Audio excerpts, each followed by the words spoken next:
మీనరాశి వారికి 1వ తారీఖు డిసెంబర్ 24 నుండి 10వ తారీఖు డిసెంబర్ 24 వరకు గోచార ఫలితాలు ఏ విధంగా ఉంటాయో సశాస్త్రీయంగా తెలుసుకునేటువంటి ప్రయత్నం చేద్దాము.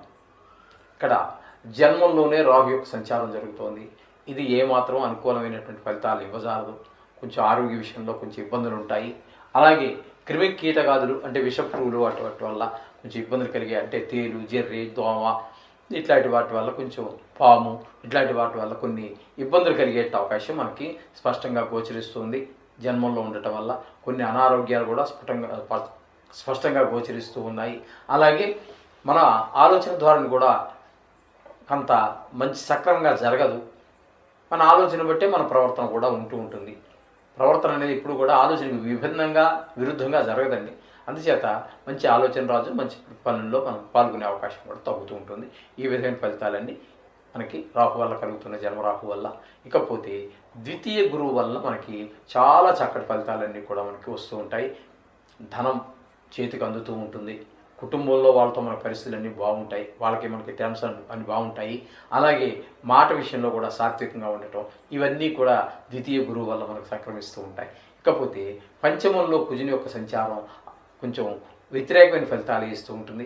పిల్లల విషయంలో చదువులో వెనకబాటుతనం, ఆటలు అవి ఆడించుకొని గాయాలు చేసుకోవటం, పక్క పిల్లలతో గొడవలు తెచ్చుకోవటం, చదువు మీద శ్రద్ధ తగ్గటం, ఆటల మీద పెరగటం, ఈ విధంగా కొంచెం పిల్లల ఆరోగ్య విషయం మీద కూడా దెబ్బతీసే అవకాశాలు మనకి కుజుని పంచమ స్థాన సంచారం వల్ల జరుగుతూ ఉంటుంది. ఇకపోతే సప్తమ స్థానంలో కేతు సంచారం శుభప్రదమైన ఫలితాలు ఇవ్వదండి. భార్యాభర్తల మధ్యన మన ఎవరితోటో కలిసి మన భాగస్వామ్యంలో ఒక ఉద్యోగం లేకపోతే వ్యాపారం ఏదో చేస్తున్నాం, అది అక్కడ కొంచెం ఉద్యోగం అయితే భాగస్వామ్యంలో చేసేది ఏముండదు, వ్యాపారమే చేస్తూ ఉంటాం కాబట్టి అక్కడ ఆ భాగస్వామితో కూడా మనకి కొంత చికాకులు ఏర్పడే అవకాశం ఉంటుంది. ఆ విధమైన ఫలితాలన్నీ కూడా కేతువు సప్తమ స్థాన సంచారం వల్ల కలుగుతూ ఉంటాయి. ఇకపోతే అష్టమ స్థానంలో బుధుని యొక్క సంచారం జరుగుతున్నట్టుగా మనం చెప్పుకోవాలి. అష్టమ స్థానంలో బుధుని యొక్క సంచారం మనకి శుభప్రదమైనటువంటి ఫలితాలు ఇస్తూ ఉంటుంది. దీనివల్ల మనకి మంచి కొంచెం ధన లాభం కలగటము, అందరితో చక్కగా స్నేహంగా ఉండగలగటము, అలాగే మనకి మంచి పేరు రావటము, ఇట్లాంటివన్నీ కూడా మనకి మంచి భార్యాభర్తల మధ్యన అనుకూలత, ఇవన్నీ కూడా అష్టమ స్థానంలో బుధుని యొక్క సంచారం వల్ల కలుగుతూ ఉంటాయి. ఇకపోతే భాగ్యస్థానంలో రవి యొక్క సంచారం జరుగుతోందండి. భాగ్యస్థానంలో రవి సంచారం మాత్రం కొంచెం ప్రతికూలమైన ఫలితాలు ఇస్తూ ఉంటుంది. ఇక్కడ కొంచెం ఆరోగ్య విషయంలో, తండ్రి గారి ఆరోగ్య విషయంలో కావచ్చు, లేదా ఈ జాతకుని యొక్క ఆరోగ్య విషయంలో కావచ్చు కొంచెం ఇబ్బంది కలిగే అవకాశం ఉంటుంది. ముఖ్యంగా కంటికి సంబంధించినటువంటి వ్యాధులు కొంచెం వచ్చేటువంటి అవకాశం ఉంటుంది. అలాగే కొంచెం కొన్ని వాహన సౌఖ్యం అన్నీ కొంచెం కొన్ని సుఖాలు మనకు అందుబాటులో రావు.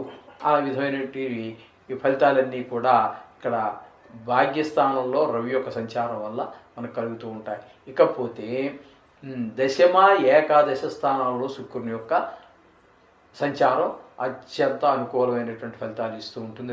రెండే ఉద్యోగ స్థలంలోనే కాదు, మిగతా వ్యాపార స్థలంలోనే కాదు, ఏకాదశ స్థానంలో ఉన్నాడు కాబట్టి ఉద్యోగం చేసే వాళ్ళకి ఆ స్థలంలో మంచి పేరు ప్రఖ్యాతులు, వ్యాపారంలో చేసే వాళ్ళకి మంచి లాభాలు, లాభస్థానంలోనే సంచారం చేసే 8 రోజుల్లోనూ అత్యంత ధన ఆదాయం పెరగటము, అలాగే షేర్ మార్కెట్ హోల్డర్స్కి, సినిమా రంగంలో వారికి, అలాగే రియల్ ఎస్టేట్ వ్యాపారం చేసే వారికి అత్యంత అనుకూలమైనటువంటి ఫలితాలన్నీ కూడా మీనరాశి వారికి గోచరిస్తూ ఉన్నాయి. అలాగే లలిత కళల్లో ప్రవేశించినటువంటి వారు ఎవరైనా ఉన్నట్టయితే వారికి మంచి అవకాశాలు రావటము, తద్వారా ఆదాయాలు పెరగటము, అలాగే టీవీ రంగంలో ఉన్నటువంటి వారు ఈ మాధ్యమం ఈ సోషల్ మీడియాలో మీద జీవనం సాగించేటటువంటి వారికి కూడా చాలా చక్కటి అవకాశాలు అందిపుచ్చుకోవటం, ఆదాయాలు పెరగటం మనం స్పష్టంగా గోచరిస్తూ ఉంటుంది. ఇకపోతే వ్యయస్థానంలో శని, ఇది కూడా ఏలినాటి శని కిందలో, ఏలినాటి శనిలో ఒక భాగమే, కాబట్టి ఇక్కడ కూడా మనకి కొంచెం అనవసరమైనటువంటి వ్యయం, డబ్బులు ఖర్చు అవ్వటము, అలాగే కొంచెము ఏంటంటే మిగతా అన్ని విషయాల్లో కూడా ఎంత ఇబ్బంది పెట్టినప్పటికీ కూడా ఇక్కడ కొంచెము విదేశీయానం చేసే వాళ్ళకి మాత్రం సహాయంగా అందిస్తాడు. మిగతా విషయాల్లో ఇబ్బంది కలిగించినా వ్యయస్థానం కాబట్టి విదేశీ యాత్ర చదువు నిమిత్తం కానీ ఉద్యోగ నిమిత్తం కానీ లేదా టూరిజం పర్పస్గా వెళ్ళే వాళ్ళకి మాత్రం వీసా రావటము లేకపోతే పాస్పోర్ట్ రావటము ఇట్లాంటి వాటిల్లో శని భగవానుడు సహకరిస్తాడు. ఏ స్థానంలో ఉన్నప్పుడు ధనం మాత్రం ఖర్చు అవుతుంది. ఈ విధమైన ఫలితాలన్నీ కూడా మీనరాశి వారికి ఈ గ్రహాలన్నీ అందిస్తూ ఉన్నాయి. అయితే ఈ మీనరాశి వారికి 2 గ్రహాలు మాత్రం అనుకూలంగా ఉన్నాయి, గురుడు శుక్రుడును. మిగతా గ్రహాలు కొంచెం ప్రతికూలంగా ఉన్నాయి. అందుచేత మీరు మీ పూజలో తప్పకుండా నవగ్రహాలు కానీ నవగ్రహాలకు సంబంధించి కానీ ఏదో ఖచ్చితంగా చేసుకోండి. అయినా ఏది ఏమైనా నవగ్రహాలను విడిచిపెట్టవద్దు. మీ పూజలో నిత్య పూజలో ఒక భాగం చేసుకోండి. చేసుకుంటే మీకు అంతా శుభం జరుగుతుంది. శుభం భూయాత్.